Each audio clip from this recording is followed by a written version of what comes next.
ओम शांति। आज 24 दिसंबर 2023 की बाबा की अव्यक्त वाणी है और वाणी की रिवाइज डेट है 3 अप्रैल 1997 और वाणी का टाइटल है पुराने संस्कारों को खत्म कर अपने निजी संस्कार धारण करने वाले एवर रेडी बनो। पुराने संस्कारों को खत्म कर अपने निजी संस्कार धारण करने वाले एवर रेडी बनो। आज बाप दादा अपने चारों ओर से विश्व के बाप के लव में लवलीन और लकी बच्चों को देख रहे हैं।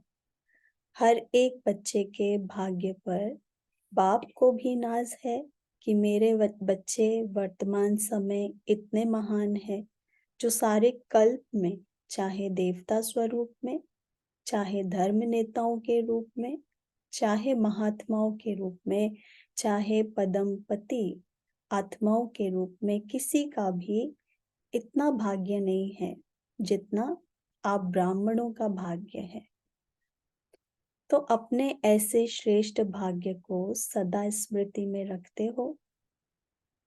सदा यह अनहद गीत मन में गाते रहते हो कि वाह भाग्य विधाता बाप और वाह मुझ श्रेष्ठ आत्मा का भाग्य। हाँ, अपने भाग्य पर इतना नशा रहता है कि वाह मेरा भाग्य और वाह भाग्य विधाता। तो यह भाग्य का गीत सदा ऑटोमेटिक बजता रहता है। बाप बच्चों को देख देख सदा हर्षित होते हैं, बच्चे भी हर्षित होते हैं, लेकिन कभी कभी बीच में अपने भाग्य को इमर्ज करने के बजाय मर्ज कर देते हैं। जब बाप देखते हैं कि बच्चों के अंदर अपने सौभाग्य का नशा निश्चय मर्ज हो जाता है तो क्या कहेंगे? ड्रामा। लेकिन बाप दादा सभी बच्चों को सदा ही भाग्य के स्मृति स्वरूप देखने चाहते हैं ना। तो ऐसे सदा स्मृति स्वरूप रहते हैं, क्योंकि बाबा ने कहा कभी इमर्ज रहता है, कभी मर्ज हो जाता है। हाँ, सदा नहीं रहते। तो ये निश्चय बाबा कहते हैं, ये जो मर्ज हो जाता है तो क्या कहेंगे फिर बाबा? ड्रामा। लेकिन बाबा आज हम बच्चों में ये सदा अपने भाग्य की स्मृति स्वरूप रहे ऐसा देखना चाहते हैं। तो आप भी सभी चाहते यही हैं, लेकिन बीच में आ जाता है। बीच में क्या आता है? लेकिन, माना कोई कारण। किसी से भी पूछो तो सब बच्चे यही लक्ष्य रख करके चल रहे हैं कि मुझे बाप समान बनना ही है। लक्ष्य बहुत अच्छा है। जब लक्ष्य श्रेष्ठ है, बहुत अच्छा है, फिर कभी इमर्ज रूप, कभी मर्ज रूप क्यों? कारण क्या? बाप दादा से इतने अच्छे अच्छे वायदे भी करते हैं, रूह रिहान भी करते हैं, फिर भी लक्ष्य और लक्षण में अंतर क्यों?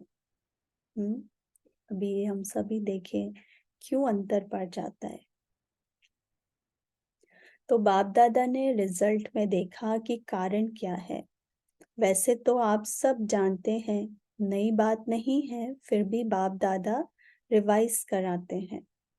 बाप दादा ने देखा 3 बातें हैं।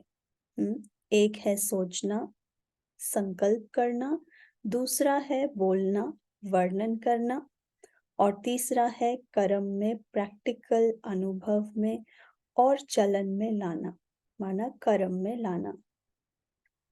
3 बातों में देखा ना। एक है सोचना संकल्प में, दूसरा है बोल वर्णन करना, और तीसरा है प्रैक्टिकल अनुभव में उसको लेकर आना, माना चलन में, तो कर्म में लेकर आना। तो तीनों का समान बैलेंस कम है, संकल्प, बोल और कर्म। जब बैलेंस होता है तो निश्चय और नशा, ड्रामा, निश्चय और नशा इमर्ज होता है, और जब बैलेंस कम है तो निश्चय और नशा मर्ज हो जाता है। तीनों का, संकल्प, बोल और कर्म का बैलेंस अगर है तो बाबा कहते हैं निश्चय और नशा, ये भी बैलेंस रहता है, वो भी मर्ज नहीं होता, फिर इमर्ज रूप में रहता है। परंतु निश्चय और नशा अगर कम है, तो फिर वो मर्ज हो जाता है, माना भूल जाते हैं। तो रिजल्ट में देखा गया कि सोचने की गति बहुत अच्छी भी है और फास्ट भी है। बोलने में रफ्तार और नशा वह भी 75% ठीक है। बोलने में मेजॉरिटी होशियार भी है, लेकिन प्रैक्टिकल चलन में लाने में टोटल मार्क्स कम है। जो बाबा कई बार कहते हैं ना, आपके संकल्प, बोल और कर्म तीनों एक समान होने चाहिए। परंतु संकल्प ऊंचे ऊंचे करते हैं, बोल में भी वर्णन में भी आता है, परंतु वो कर्मों में नहीं नजर आता। तो बाबा कहते हैं संकल्प भी बच्चों के बहुत अच्छे हैं, 75%। तो माना बोलने की भी रफ्तार बहुत अच्छी है, बहुत मेजॉरिटी बच्चे बहुत होशियार हैं बोलने में। परंतु प्रैक्टिकल, बाबा कहते हैं प्रैक्टिकल चलन में लाने में टोटल मार्क्स जो है वो कम है। तो 2 बातों में ठीक है, लेकिन तीसरी बात में बहुत कम है। कारण, जब संकल्प भी अच्छा है, बोल भी बहुत सुंदर रूप में है, फिर भी प्रैक्टिकल में कम क्यों होता है? कारण क्या जानते हो? हाँ या ना बोलो। बताएंगे सभी। जानते हैं कारण क्या है? क्यों हमारा प्रैक्टिकल में और संकल्प बोल में दोनों में इतना अंतर है? तो बाबा कहते हैं जानते बहुत अच्छा है। अगर किसी को भी कहेंगे इस टॉपिक पर भाषण करो या क्लास कराओ, तो कितना अच्छा क्लास कराएंगे, है ना? जानते हैं माना सभी, जानते सब हैं, नॉलेजफुल है। तो बाबा कहते हैं क्यों, है ना? कारण जो है वो है कि हम सभी बच्चे बहुत अच्छा जानते हैं। बाबा ने कहा कोई टॉपिक देंगे तो उसमें भाषण भी अच्छा कर लेंगे, क्लास भी अच्छी करा लेंगे और बड़े निश्चय नशे फलक से भाषण भी करेंगे, क्लास भी कराएंगे, कराते हैं। बाप दादा सबके क्लासेस सुनते हैं, क्या क्या बोलते हैं, है ना? तो बाबा तो सब कुछ सुनते भी हैं, देखते भी हैं। बच्चे क्या बोलते हैं, क्या संकल्प करते हैं, वो कर्म में क्या करते हैं ना। तो बाबा कहते हैं बाबा बच्चों के क्लासेस भी सुनते हैं, तो मुस्कुराते रहते हैं, वाह वाह बच्चे वाह, ना इतनी अच्छी अच्छी क्लासेस कराते हैं। तो बाबा भी खुश हो जाते हैं, फिर कहते हैं वाह बच्चे वाह। मूल बात है, बाप दादा ने पहले भी सुनाया है, यह रिवाइज कोर्स चल रहा है। तो बाप कहते हैं कि कारण एक ही है, ज्यादा भी नहीं, एक ही कारण है। और बाप दादा समझते हैं कि कारण को निवारण करना मुश्किल भी नहीं है, बहुत सहज है, लेकिन सहज को मुश्किल बना देते हैं। मुश्किल है नहीं, बना देते हैं। क्यों? नशा मर्ज हो जाता है। तो मुश्किल क्यों होता है?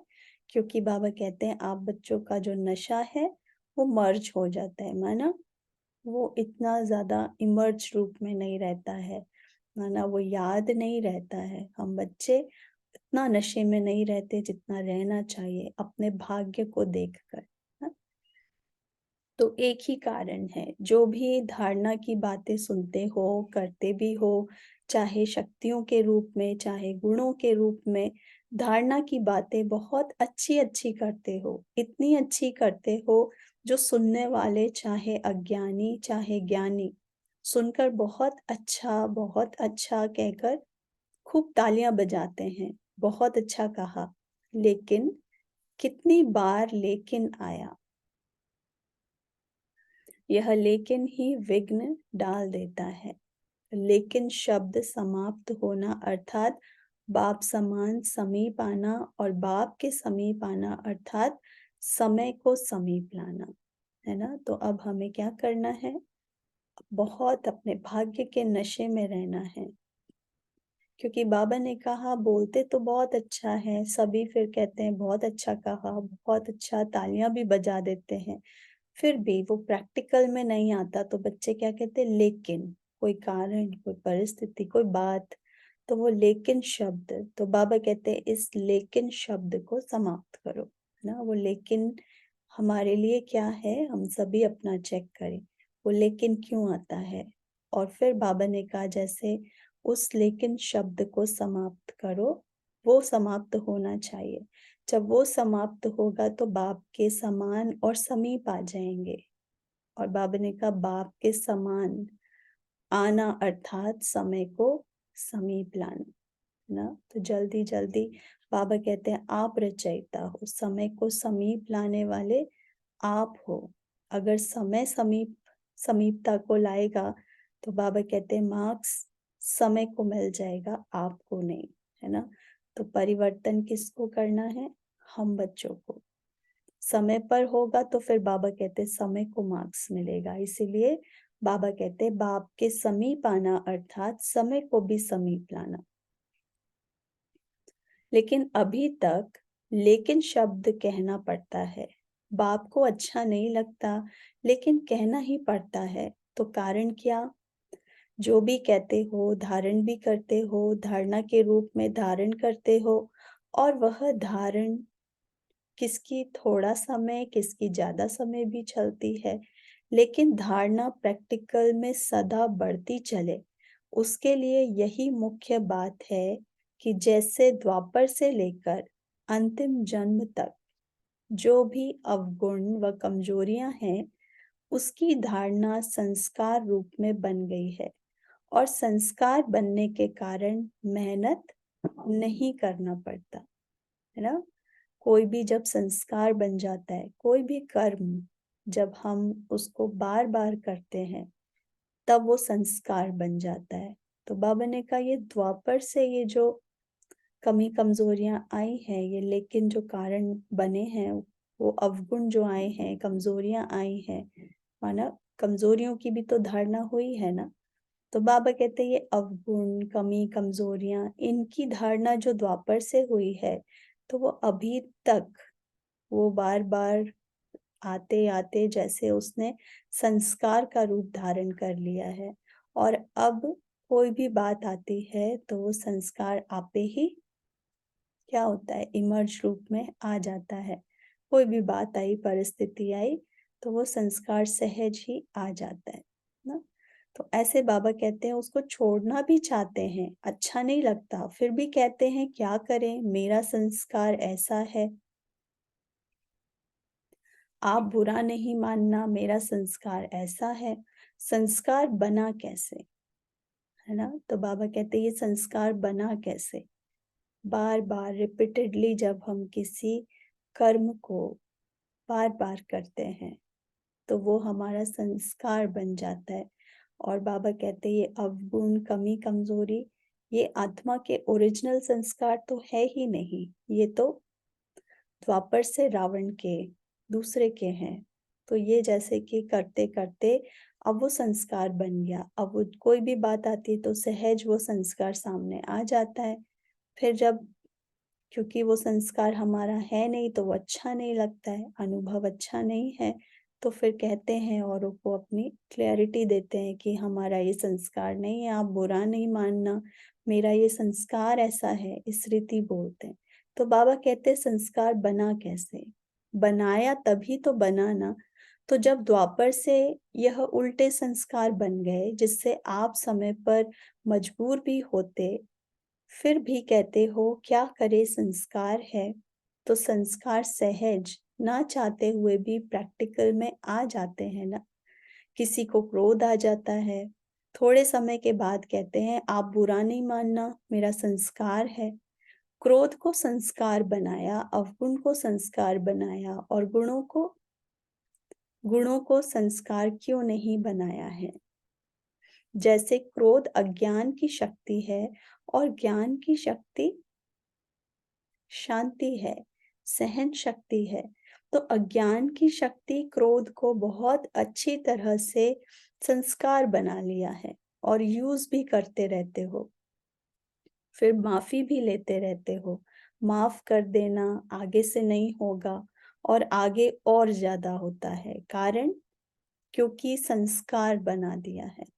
ना इसको बहुत अच्छी रीति नोट करें और फिर इसको अपने जीवन में चेक करें कि कहाँ-कहाँ हमने किन-किन संस्कारों को ऐसे अपना कहकर बार-बार उसको रिपीटेडली हम करते हैं और उसके लिए हमें बुरा भी लगता है कि हम कर रहे हैं और माफ़ी भी माँगते हैं और फिर बाबा को भी बोलते हैं कि बाबा आगे से नहीं होगा, पर फिर वो होता है। तो बाबा कहते हैं उसका कारण क्या है? क्योंकि वो संस्कार बन गया है। तो अगर बाबा ने कहा वो जो रावण के संस्कार है, अवगुण है, कमी है, कमज़ोरी है, वो अज्ञानता की शक्ति है ना? वो अज्ञान है और आत्मा के ओरिजिनल संस्कार भी नहीं है। और बाबा ने कहा ज्ञान की शक्ति क्या है? शांति, सहन शक्ति। तो बाबा ने कहा जब उसके और ये आत्मा के ओरिजिनल संस्कार है, तो बाबा कहते हैं उसको यूज़ कर लेते हो, इसको नहीं करते हो। तो बार-बार जिस संस्कार को, जिस भी बात की हम आदत डालते हैं, उसको बार-बार करते हैं तो वो संस्कार बन जाता है। तो बाबा कहते हैं फिर वही बार-बार बातें, वही संस्कार आप बार-बार यूज़ करते हो और फिर माफ़ी भी माँगते हो और फिर और ज़्यादा वो संस्कार आपके कोई भी माना ज्ञान की बात को संस्कार रूप में फिर वो सामने आता है, क्योंकि वो उसको संस्कार बना दिया है। तो बाप-दादा एक ही बात बच्चों को बार-बार सुनाते हैं कि अभी हर गुण को, हर ज्ञान की बात को संस्कार रूप में बनाओ। पॉइंट को अंडरलाइन करेंगे। पापा ने कहा अब हर बात को, जैसे अवगुण को अज्ञानतावश हमने अपने जीवन में संस्कार बना लिया। अब बाबा कहते हैं बार-बार जो ज्ञान की बातें सुन रहे हैं, इतनी मुरलियाँ हम सुनते हैं और उस पर मनन चिंतन भी करते हैं, अभ्यास भी करते हैं। क्यों बाबा कहते हैं बार-बार मनन चिंतन करो? जितना गुणों पर, जितना ये ज्ञान पर हम डीप जाते जाएँगे, उसको मनन चिंतन करते जाएँगे, तो वो संस्कार बनता जाएगा हमारा, ना? जो बार-बार सुनते हैं, देखते हैं, बोलते हैं, वो संस्कार बन जाता है। तो ऐसे बाबा कहते हैं कि अब जो ज्ञान की बातें हैं और जो गुण है, उनको अपना संस्कार बनाओ। तो परिवर्तन कैसे? अशांति की जगह शांति, शांति का यूज़ करेंगे, ना? तो दुःख होगा तो खुशी को यूज़ करेंगे। ये बार-बार ये संकल्पों से, ज्ञान के पॉइंट से होगा। हुँ? तो इसको नोट करेंगे और अपने जीवन में परिवर्तन करेंगे। तो बाबा कहते हैं ब्राह्मण आत्माओं के निजी संस्कार कौन से हैं? क्रोध या सहन शक्ति? कौन-सा है? बाबा प्रश्न पूछते हैं, कौन-सा है? सहन शक्ति, शांति की शक्ति, यह है ना? तो अवगुणों को तो सहज ही संस्कार बना दिया, कूट-कूट कर अंदर डाल दिया है, जो ना चाहते भी निकलता रहता है। ऐसे हर गुण को अंदर कूट-कूट कर संस्कार बनाओ। 63 जन्मों के वो अज्ञानता के संस्कार, वो अवगुण। बाबा कहते हैं उनको इतना यूज़ किया है जैसे कूट-कूट कर अंदर भर दिया है आत्मा में, डाल दिया है, तो ना चाहते हुए भी वही होता रहता है। बाबा कहते हैं अब वही चीज़ हर गुण के साथ करो, वरना इस एक जन्म में हम आत्मा में इतने गुणों को भर दें कूट-कूट के कि वो हमारा सहज संस्कार बन जाए। हुँ? इसको सभी नोट करेंगे। इतना ज़्यादा उन संस्कारों को यूज़ करना है, ऐसे नहीं हम अपने को एक्सक्यूज़ कर सकते कि ऐसा हो जाता है, अब अटेंशन देना है और सिर्फ़ करने वाली बात इतना अटेंशन देना है कि हमको ये करना है। हुँ? तो जितना-जितना जिस संस्कार को हम यूज़ करेंगे, वही हमारे जीवन में फिर वो जैसे बाबा ने कहा कूट-कूट कर भर जाएगा, फिर वो सहज निज संस्कार आत्मा का बन जाएगा। तो बाबा कहते हैं जैसे अवगुण कूट-कूट कर अंदर डाले हैं, ऐसे अवगुणों को अंदर कूट-कूट कर इनका संस्कार बनाओ। मेरा निज संस्कार कौन-सा है? यह सदा याद रखो, वह तो रावण की जायदाद संस्कार बना दिया है, पराए माल को अपना बना लिया। अब बाप के खजाने को अपना बनाओ। रावण की चीज को संभाल कर रखा है और बाप की चीज को गुम कर देते हो। क्यों? रावण से प्यार है, रावण अच्छा लगता है या बाप अच्छा लगता है? बाबा प्रश्न पूछते हैं। क्या समझते हैं हम सभी? रावण अच्छा लगता है या बाप अच्छा लगता है? कहेंगे तो सभी कि बाप अच्छा लगता है, यही मन से कह रहे हैं ना? लेकिन जो अच्छा लगता है उसकी बात निश्चय की स्याही से दिल में समा जाती है। जिससे प्यार होता है, जो बहुत अच्छा लगता है, उसकी बात दिल में कैसे समाती है, बहुत निश्चय से। ये जो कह रहा है वही एक्यूरेट है। मेरे लिए वही सबसे बेस्ट है। तो वो जैसे निश्चय की स्याही से दिल में वो बात समा जाती है। जब कोई रावण के संस्कार के वश होते हैं और फिर भी कहते रहते हैं, बाबा आपसे मेरा बहुत प्यार है, बहुत प्यार है। बाप पूछते हैं कितना प्यार है? तो कहते हैं आकाश से भी ज्यादा। बाप सुनकर खुश भी होते हैं कि कितने भोले बच्चे हैं। फिर भी बाप कहते हैं, बाप का सभी बच्चों से वायदा है कि दिल से अगर एक बार भी मेरा बाबा बोल दिया, फिर भले बीच-बीच में भूल जाते हो, लेकिन एक बार भी दिल से बोला, मेरा बाबा, तो बाप भी कहते हैं, जो भी हो, जैसे भी हो, मेरे ही हो। ले ले तो जाना ही है, बाबा के है, तो ले तो जाना ही है, बाबा के ही साथ जाना है।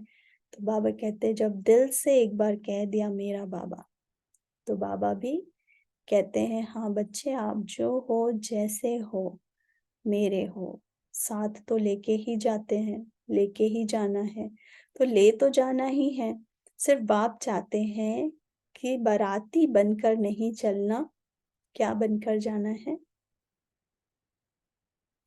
सजनी बनकर चलना। सुनकर के तो सभी बहुत खुश हो रहे हैं, अपने ऊपर हंसी भी आ रही है। अभी सुनने के समय अपने ऊपर हंसते हो ना, अपने ऊपर हंसी आती है। और जब जोश करते हो, तब लाल पीले हो जाते हो। लेकिन बाप ने रिजल्ट में देखा कि बच्चों में एक विशेषता बहुत अच्छी है। कौन सी? एक तो बाबा ने कहा कि जब बाबा बता रहे हैं तो क्या करते हैं, हंसी आती है अपने ही ऊपर कि क्या करते हैं। क्रोध की बात बाबा कर रहे हैं। और जब जोश करते हैं, बाबा कहते हैं अभी तो हंसी आती है, और जब जोश में आते हो तो लाल पीले हो जाते हो। क्रोध करते हैं तो कैसे शक्ल हो जाती है लाल पीली। बाबा कहते हैं लेकिन बाप ने रिजल्ट में देखा कि बच्चों की एक विशेषता बहुत अच्छी है। कौन सी? पवित्रता में रहना। इसके लिए कितना भी सहन करना पड़ा है, कितना भी ऑपोजिशन करने वाले सामने आए हैं, लेकिन इस बात में 75% अच्छे हैं।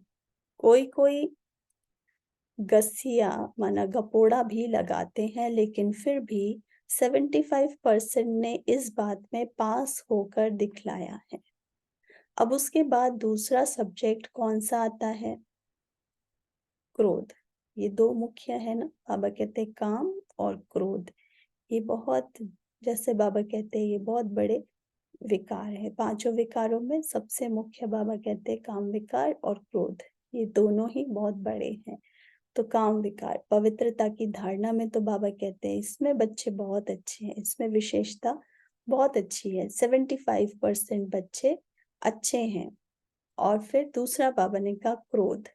देह भान तो टोटल है ही, लेकिन देखा गया है कि क्रोध की सब्जेक्ट में बहुत कम पास है ना। ये क्रोध जो है, ये बच्चों में बाबा ने बहुत देखा। बाबा ने कहा इसमें बहुत कम पास है। ऐसे समझते हैं कि शायद क्रोध कोई विकार नहीं है, यह शस्त्र है, विकार नहीं है। शस्त्र माना कि क्रोध करने से काम बन जाता है, तो कभी-कभी उसको यूज़ भी कर लेते हैं, है ना? तो ऐसा समझते हैं, बाबा कहते हैं कि ऐसा समझते हैं कि ये तो शस्त्र है, तो उसको यूज़ करते हैं। लेकिन क्रोध ज्ञानी तो आत्मा के लिए महाशत्रु है, क्योंकि क्रोध अनेक आत्माओं के संबंध संपर्क में आने से प्रसिद्ध हो जाता है, और क्रोध को देख करके बाप के नाम की बहुत ग्लानि होती है ना? तो ये क्रोध है महाशत्रु। इसको कभी ये नहीं समझना कि ये शस्त्र है, या थोड़ा कर लिया तो क्या प्रॉब्लम हो गई, नहीं। क्योंकि बाबा ने कहा ज्ञानी तो आत्माओं के लिए तो ये बहुत जैसे महाशत्रु है।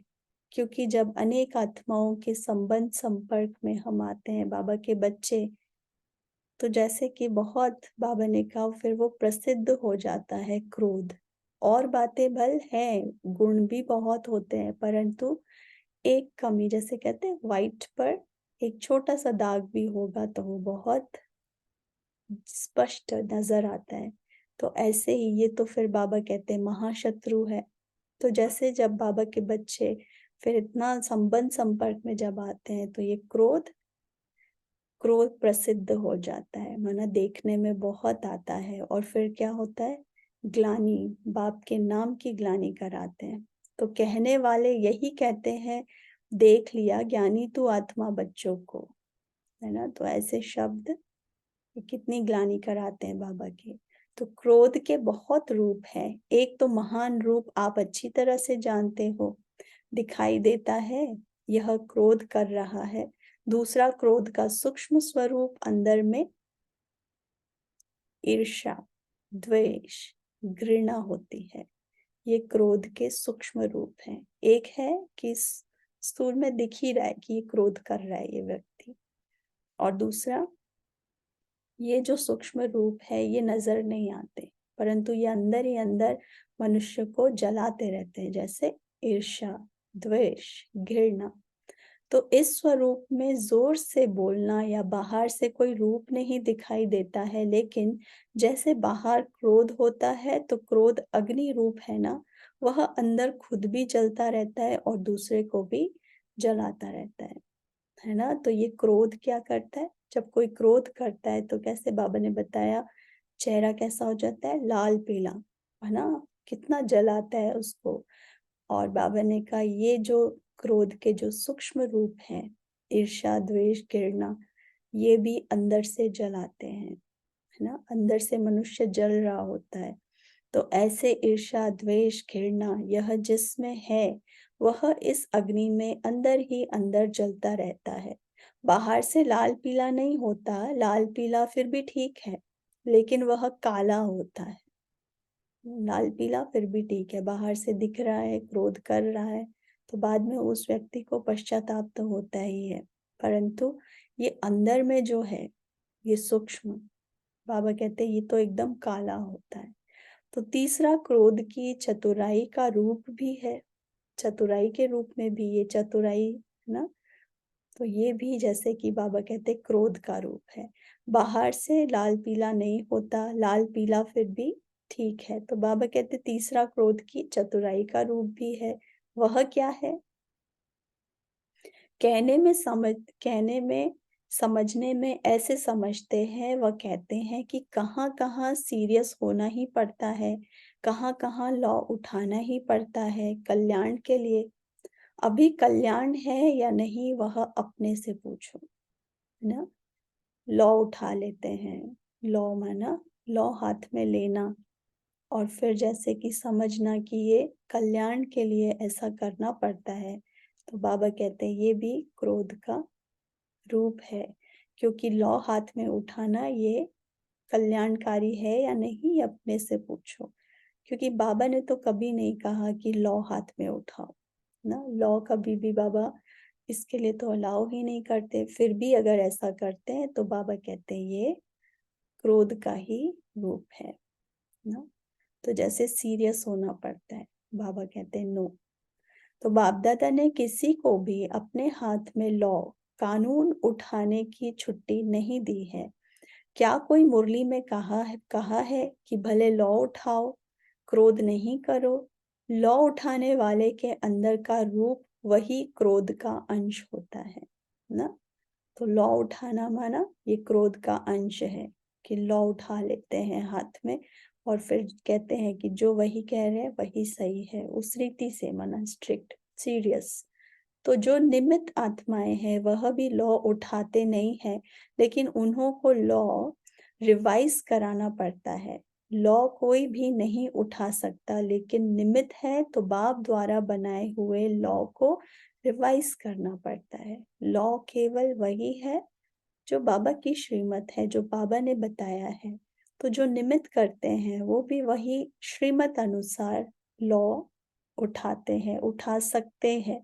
परंतु वो भी तब जब निमित्त है, माना उसी बाबा की श्रीमत अनुसार उसको रिवाइज कर रहे हैं, रिवाइज करना पड़ता है, तो ऐसे कर सकते हैं। परंतु खुद से कोई लॉ उठाना ये रॉन्ग है। बाबा कहते हैं ये तो बाबा किसी को नहीं कहते कि आप हाथ में लॉ उठाओ। तो निमित्त बनने वालों को इतनी छुट्टी है, सबको नहीं है। क्या? तो जो निमित्त है उनको ये छुट्टी है, सभी को नहीं। तो आज बाप दादा थोड़ा ऑफिशियल शिक्षा दे रहे हैं, प्यार से उठाना, क्योंकि बाप दादा बच्चों के लिए, बच्चों के लिखे हुए किए हुए वायदे देखकर सुनकर मुस्कुराते रहते हैं। अभी बाप दादा ने जो सुनाया कि हर गुण को निज संस्कार बनाओ, अंडरलाइन किया। तो अभी से यह कहना कि शांत स्वरूप में रहना, सहनशील बनना, यह तो मेरा संस्कार बन गया है। बनाया सभी ने। अभी बाबा क्या चाहते हैं कि हमारे निज संस्कार, जो आत्मा के ओरिजिनल संस्कार है, वो सहज निज संस्कार आत्मा का बन जाए। तो सभी ने इस पर अंडरलाइन किया। बाबा ने प्रश्न पूछा है, किया अंडरलाइन? तो बाबा ने कहा अभी यह सब यही कहना कि मैं शांत स्वरूप और सहनशील आत्मा, तो यह मेरा संस्कार बन गया है। फिर बाप दादा जब मिलन मनाने आए तो इसे अपना निज संस्कार बनाकर बाप दादा के आगे इन 5-6 मास में दिखाना, इसलिए आज रिजल्ट सुना रहे हैं, है ना। तो हमेशा बाबा मिलन पूरा ये 6 महीने सीजन चलती है और 6 महीने बाबा हम बच्चों को होमवर्क देते हैं। तो ये जो मुरली है अप्रैल की है ना। तो ये जैसे बाबा का लास्ट मिलन और बाबा ने हम सब बच्चों को होमवर्क दिया, क्या करना है? शांत स्वरूप आत्मा हूँ, सहनशील हूँ। तो ये शक्ति, ये निज संस्कार अपना बनाना है, ये परिवर्तन करके बाबा को अगले मिलन में मिलकर दिखाना है। करेंगे सभी? तो ये होमवर्क करना है। हाँ, क्रोध समाप्त। मैं कौन हूँ? शांत स्वरूप आत्मा। इसीलिए आज रिजल्ट सुना रहे हैं। क्रोध की रिपोर्ट बहुत आती है, छोटा बड़ा भिन्न भिन्न रूप से क्रोध करते हैं। अभी बाप दादा ज्यादा नहीं खोलते हैं, लेकिन कहानियां बहुत मजे की हैं। इसीलिए आज से क्रोध को क्या करेंगे? विदाई देंगे। सभी ने ताली बजाई, ताली बजाई सभी ने कि हाँ अब क्रोध को विदाई देना है। देखो, ताली बजाना बहुत सहज है, लेकिन क्रोध की ताली नहीं बजे ना। तो छोटे बड़े जो भी हैं, ये क्रोध बाबा ने मेजॉरिटी सभी में देखा, छोटे बड़े सब में। तो सबको प्रतिज्ञा करनी है, संकल्प करना है, क्रोध का अंश भी ना हो ना। और सूक्ष्म में भी बाबा ने कितने बड़े बड़े ये बातें बताई, सब खत्म। शांत स्वरूप आत्मा हूँ, सहनशील आत्मा हूँ।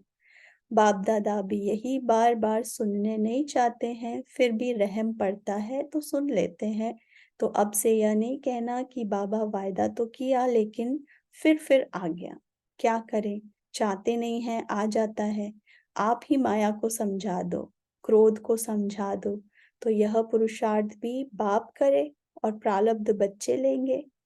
यह भी मेहनत बाप करे। माना बच्चे ऐसी ऐसी बातें करते हैं कि बाबा आप क्रोध को हटा दो, आप ये बात को ठीक कर दो। तो बाबा कहते हैं तो फिर प्रारब्ध भी बाबा को मिलनी चाहिए, पर बाबा तो आते नहीं है। तो माना पुरुषार्थ की मेहनत भी बाबा करे। तो मेहनत तो हम बच्चों को करनी पड़ेगी ना, पास तो होना पड़ेगा, तब तो प्रारब्ध मिलेगी। तो बाबा कहते हैं ये मेहनत भी बाबा करे। तो ऐसा वायदा नहीं करना ना कि बाबा को कहना पड़े कि बाबा अब आप इस बात को ही नहीं आने दो और हम तो नहीं करेंगे, ये बात नहीं आएगी तो हम नहीं करेंगे। ऐसा नहीं, बातें तो होंगी, परंतु हमारे जीवन में परिवर्तन होना चाहिए। अब हमें उसको परिवर्तन करना है। तो ऐसा वादा नहीं करना जो फिर 5 मास के बाद रिजल्ट देखे। भले आप बताओ नहीं बताओ, बाप के पास तो पहुंचती है। ऐसी रिजल्ट ना हो, क्या करे, हो जाता है, सरकमस्टेंस ऐसे आते हैं। बात बहुत बड़ी हो गई ना, बाप को भी समझाने की कोशिश करते हैं। बड़े होशियार हैं, कहते हैं बाबा छोटी-मोटी बातें हम पार कर लेते हैं, यह बात ही बड़ी थी ना, अभी दोष किस पर रखा? बात पर। बात पर रख देते हैं कुछ ना कुछ एक्सक्यूज़। कभी बात पर रखेंगे, कभी कुछ, परंतु बाबा कहते हैं अब दोष किस पर? कि बात ही ऐसी थी, बात पर रख देंगे। तो और बात क्या करती है? आई और गई। बात क्या करेगी? तो परिस्थिति बात क्या होती है? आती और चली जाती है। तो बाबा कहते हैं 5000 वर्ष के बाद फिर बात आएगी। जो 5000 वर्ष के बाद बात आनी है, उस पर दोष रख देते हैं। ऐसे नहीं करना, क्या करूँ? यह संकल्प में भी नहीं लाना। बाप-दादा क्रोध के लिए क्यों विशेष कह रहा है? क्योंकि अगर क्रोध को आपने विदाई दे दी, तो इसमें लोभ, इच्छा सब आ जाता है। क्रोध खत्म, तो लोभ, इच्छा सब खत्म। ना ये सब विकार, ये सब इंटरकनेक्टेड है। बाबा कहते हैं काम विकार, क्रोध विकार, ये आया तो पीछे-पीछे सब आ जाते हैं, है ना? तो ऐसे ये 2 मुख्य है और उसमें भी बाबा विशेष क्रोध को आज कह रहे हैं क्योंकि पवित्रता में तो मेजॉरिटी बच्चे पास है, परंतु क्रोध बाबा कहते हैं ये इसमें मेजॉरिटी फेल, है ना? तो इसमें बाबा कहते हैं अब इसमें लोभ, इच्छा सब आ जाता है, तो इन सब में पास हो जाएँगे अगर क्रोध को जीत लिया। तो लोभ सिर्फ़ पैसे और खाने का नहीं होता है, भिन्न-भिन्न प्रकार की चाहे ज्ञान की कोई भी इच्छा, यह भी लोभ है। तो क्रोध को ख़त्म करने से लोभ स्वतः ख़त्म होता जाएगा, अहंकार भी ख़त्म हो जाएगा, अभिमान आता है ना, मैं बड़ा, मैं समझदार, मैं जानता हूँ, यह क्या अपने को समझते हैं, तब क्रोध आता है। तो अभिमान और लोभ यह भी साथ-साथ विदाई ले लेंगे, इसीलिए बाप-दादा विशेष लोभ के लिए ना कह कर के क्रोध को अंडरलाइन करा रहा है। तो संस्कार बनाएँगे? फिर बाबा प्रश्न करते, तो संस्कार बनाएँगे? क्या कहते हैं सभी? बताएँगे। संस्कार बनाएँगे? अभी सब हाथ उठाओ और सबका फ़ोटो निकालो। तो हाथ उठा के बताएँगे सभी, बनाएँगे अपना संस्कार? तो बाबा कहते हैं ऐसे सबका फिर फ़ोटो निकालो। सबके हाथ सबने हाथ उठाया। अभी थोड़ा भी मुबारक देते हैं, बहुत नहीं और जब फिर से रिज़ल्ट देखेंगे, फिर वतन में देवताएँ भी, स्वर्ग के देवताएँ भी आपके ऊपर वाह-वाह के पुष्प गिराएँगे। ना? इतनी वंडरफुल बात बाबा ने कहा ना, तो सभी ने ताली बजाई कि हाँ करेंगे, खुशी में जोश में आ जाते हैं हम सब बच्चे भी। तो बाबा ने कहा ठीक है, ताली बजाई बहुत अच्छा, बाबा भी मुबारक देते हैं, परंतु अभी परिवर्तन करके दिखाना है ना? वो निज संस्कार बनाना है। तो ऐसे बाबा ने कहा जब ये परिवर्तन करेंगे, तो फिर वतन में देवताएँ, स्वर्ग के देवताएँ भी ऊपर में आपके ऊपर वाह-वाह के पुष्प गिराएँगे। आज से हर एक अपने में देखे, दूसरे का नहीं देखना। परिवर्तन नोट करेंगे। आज से हर एक अपने में देखे, दूसरे को नहीं देखना है। दूसरे की यह बातें देखने के लिए मन की आँख बंद करना। यह आँखें तो बंद कर नहीं सकते ना, लेकिन मन की आँख बंद करना। दूसरा करता है या तीसरा करता है, मुझे नहीं देखना है। माना दूसरे को नहीं देखना है, अपने को देखना है, हम क्या करते हैं, ना? तो बाप इतना भी फ़ोर्स देकर कहते हैं कि अगर कोई विरला महारथी भी कोई ऐसी कमज़ोरी करे तो भी देखने के लिए और सुनने के लिए मन को अंतर्मुखी बनाना। अगर देखते भी हैं, चाहे फिर वो बाबा ने कहा कोई विरला महारथी क्यों ना हो, किसी की भी कमज़ोरी को देखना नहीं है, सुनना नहीं है। ऐसे में बाबा ने कहा देखते सुनते भी मन को अंतर्मुखी बनाना है। हुँ? नहीं देखना है, अंतर्मुखी हो जाओ। तो हँसी की बात सुनाएँ बाप-दादा आज थोड़ा स्पष्ट सुना रहे हैं, बुरा तो नहीं लगेगा ना? बाबा कहते बुरा तो नहीं लगता है। अच्छा, एक और भी स्पष्ट बात सुनाते हैं। बाप दादा ने देखा है कि मेजॉरिटी समय प्रति समय सदा नहीं, कभी-कभी महारथियों की विशेषता को कम देखते हैं और कमजोरी को बहुत गहराई से देखते हैं और फॉलो करते हैं। क्या समझते हैं? करते हैं हम सभी ऐसा? देखना है, कमी कमजोरी को नहीं देखना है। वो भी महारथियों की अगर कमी कमजोरी को देख रहे हैं तो हमें कई बातें उसके पीछे पता नहीं होती, परंतु हम जैसे वो गलत बात को देख लेते हैं। बाबा ने कहा विशेषताओं को नहीं देखेंगे, फिर भी कमी कमजोरियों को देख लेते हैं। तो और फिर उसको फॉलो करते हैं कि ये भी ऐसे करते हैं तो हम तो अभी बहुत छोटे हैं। तो एक दो से वर्णन भी करते हैं कि यह क्या है, सबको देख लिया। महारथी भी करते हैं, हम तो है ही पीछे। अभी महारथी जब बदलेंगे ना तो हम बदल जाएंगे, लेकिन महारथियों की तपस्या, महारथियों के बहुत काल का पुरुषार्थ उन्हों को एडिशन मार्क्स दिलाकर भी पास विद ऑनर कर लेती है ना। तो महारथियों को नहीं, किसी को भी नहीं देखना है। और स्पेशली जब हम महारथियों को देखते हैं तो बाबा कहते हैं वो तो बिल्कुल रॉन्ग हो जाता है, क्योंकि कारण तो हम नहीं जानते, परंतु बाबा कहते हैं विशेषताओं को नहीं देखेंगे और ही कमजोरियों को देखते हैं, फिर फॉलो भी करने लगते हैं कि ये भी ऐसे करते हैं। तो माना अभी हम तो बहुत छोटे हैं, पीछे हैं, तो ये भी सबको देख लिया, सब ऐसे करते हैं। तो बाबा कहते हैं उनकी तपस्या और उनका जो इतना मेहनत की है, इतना समय से जो कर रहे हैं, बहुत काल के समय का पुरुषार्थ, तो वो पुरुषार्थ उनको पास विद ऑनर कर देगा। पर अगर हम किसी को देखकर, महारथी को देखकर अगर अपने पुरुषार्थ को ढीला करते हैं, तो बाबा कहते हैं फिर आप कहाँ, आपको कहाँ से मार्क्स मिलेंगे? उनका तो बहुत काल का पुरुषार्थ का मार्क्स उनको पास कर देगा। पर अगर हम पीछे आए और ही कॉपी करके फिर और ही कदम पीछे रख लिए तो क्या मार्किंग मिलेगी, है ना। तो ऐसे नहीं देखना है किसी को भी। वैसे भी चाहे महारथी हो या कोई भी हो, किसी व्यक्ति को देखकर अगर हम अपने पुरुषार्थ को ऊपर नीचे करते हैं तो हम कभी भी पुरुषार्थ में आगे नहीं बढ़ सकते, है ना। किसी का भी, चाहे वो विशेषता हो या अवगुण हो, उसको देखकर हमारे पुरुषार्थ में तीव्रता, वो कारण नहीं होना चाहिए। विशेषता भल हो परंतु अवगुण ये नहीं। तो आप ही इसी इंतजार में रहेंगे कि महारथी बदलेंगे तो हम बदलेंगे, तो धोखा खा लेंगे। इसीलिए मन को अंतर्मुखी बनाओ ना। मन चंचल है, मन को अंतर्मुखी बनाना है, नहीं देखना है, देखते हुए नहीं देखना है, और अपने को ज्ञान के पॉइंट से ऊपर उठाना है इन सब बातों से। तो बाबा कहते समझा, यह भी बाप दादा बहुत सुनते हैं, देख लिया देख लिया। हमारी भी तो आंखें हैं ना, हमारे भी तो कान है ना, हम भी तो बहुत सुनते हैं, लेकिन महारथियों से इस बात में रीस नहीं करना।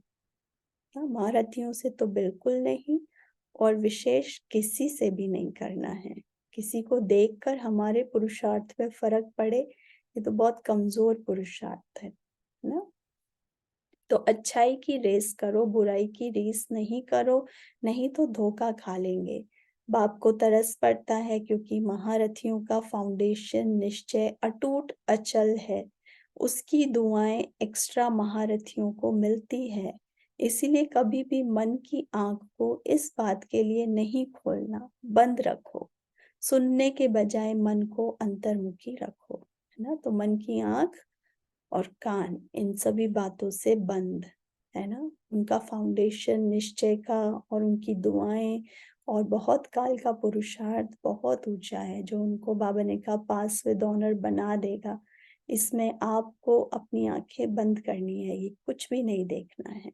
तो अपने मन की आंखें बंद रखो, सुनने के बजाय मन को अंतर्मुखी बनाओ। समझा?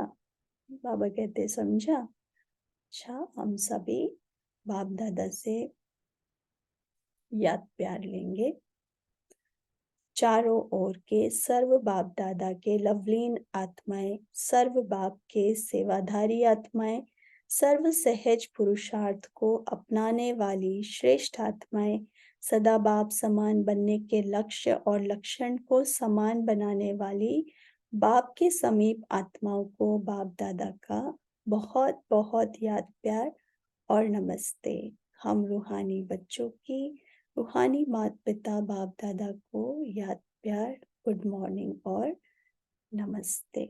बाबा का शुक्रिया। आज का वरदान, सबको अमर ज्ञान दे, अकाले मृत्यु के भय से छुड़ाने वाले शक्तिशाली सेवाधारी भव। सबको अमर ज्ञान दे, अकाले मृत्यु के भय से छुड़ाने वाले शक्तिशाली सेवाधारी भव। दुनिया में आजकल अकाले मृत्यु का ही डर है। डर से खा भी रहे हैं, चल भी रहे हैं, सो भी रहे हैं, है ना। दुनिया में कितना भय है, क्योंकि बहुत अनसर्टेनिटी है। तो बहुत जल्दी डर और भय में आ जाते हैं, एंजाइटी में आ जाते हैं, कोई भी बात होती है तो बाबा कहते हैं दुनिया में अभी अकाले मृत्यु का बहुत डर है।